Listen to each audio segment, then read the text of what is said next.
खाद और पानी देने के बाद भी फसल की जड़ों का बढ़वार कम हो पा रहा है, तो क्या करें? फसल सही तरीके से बढ़ नहीं पा रही है, तो खेत में पानी होता है तो यूरिया नहीं डालना चाहिए, क्योंकि पानी से जब एक से अधिक ज्यादा पदार्थ आपस में मिलकर नए पदार्थ बनाते हैं, तो यूरिया अमोनिया गैस में बदल जाती है और फसल को फायदा नहीं पहुंच पाता। ज्यादा खाद डालने से भी पौधों को नुकसान हो जाता है, इसलिए ज्यादा खाद डालने से भी समस्याएं हो सकती हैं। पोषक तत्वों में असंतुलन के निम्न कारण बनते हैं, जैसे पत्तियां जलना, विकास रुकना, पौधे की मृत्यु जैसी समस्या आ सकती है। अब आपको समझना जरूरी है खाद से जुड़ी कुछ और बातें।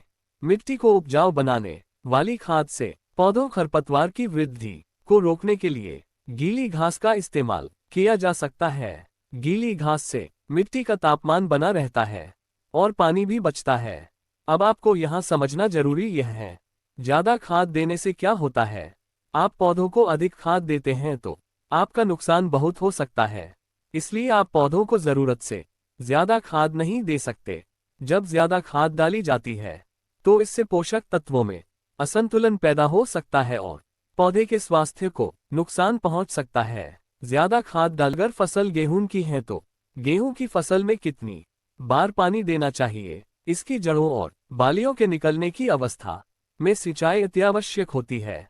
इस समय सिंचाई न करने पर उपज पर विपरीत प्रभाव पड़ता है। गेहूं की फसल के लिए सामान्यतः 4-5 बार सिंचाई की आवश्यकता होती है, जिसमें भारी मृदा में 4 एवं हल्की मिट्टी में 5 सिंचाई पर्याप्त होती है।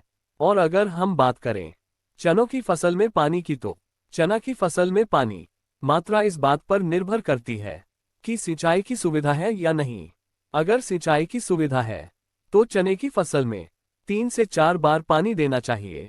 मसूर में सिंचाई कब करनी चाहिए?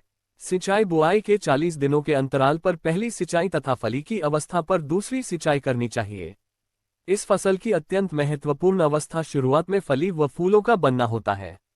हमारा प्रयास आपको सही समय पर किसानी ऐसी जानकारी देते रहे, लेकिन आपका स्नेह बना रहे। और अगर आप किस भाई हैं तो एक किसान भाई का YouTube चैनल को लाइक करें, शेयर करें और सब्सक्राइब करें। फेसबुक पेज पर है तो फॉलो करें, लाइक करें। आप किसान भाइयों से करते हैं प्यार, तो ये है अपने किसान भाइयों तक महत्वपूर्ण जानकारी शेयर अवश्य करें। जय हिंद, जय किसान।